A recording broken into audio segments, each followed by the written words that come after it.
Here is a screen really close up, but it isn't far off what you might have in your pocket, in theory at least.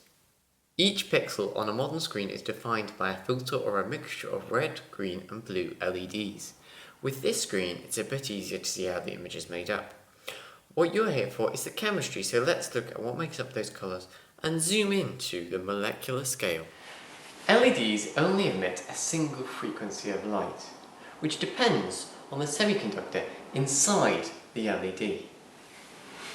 The semiconductor is split up into two main parts, the N-type and the P-type. Electrons only flow from the N-type to the P-type. When they do, a photon is emitted. A photon is a packet of energy that makes up light or some radiation. The N-type and P-type are made using the same semiconductor, doped with different elements, such as nickel oxide or nitrogen. Doping is where an element or molecule is added to change or enhance its properties, similar to what some athletes do. The P-type is doped with an element which has one less electron, giving it electron holes. The N-type, as you might expect, is doped with an element with one more electron. N-type and P-type are still neutral despite the doping, but when electrons flow through the N-type, they pass between the atoms, and so are simply conduction electrons. Electrons passing through the P-type jump from hole to hole, making them valence electrons, electrons which are involved in the bonding. The transition from conduction electrons to valence electrons releases energy as photons, the light that we see emitted.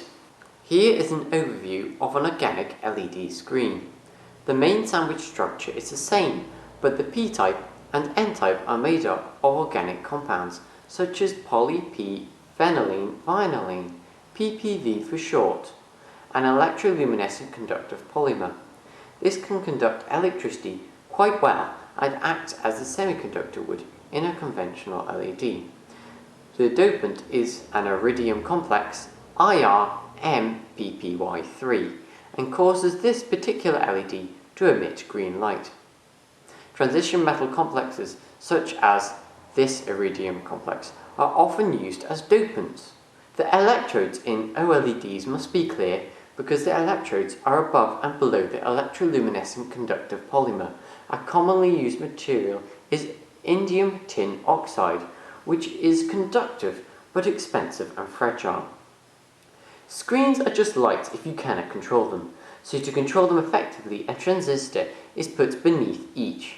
This allows them to be individually switched on and off, so every colour can be made. The network of transistors is often called the matrix.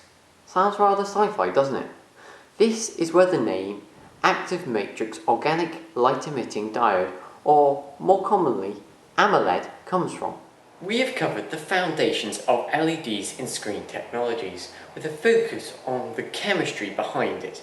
Please comment below with questions, ideas, or just criticism, hopefully constructive.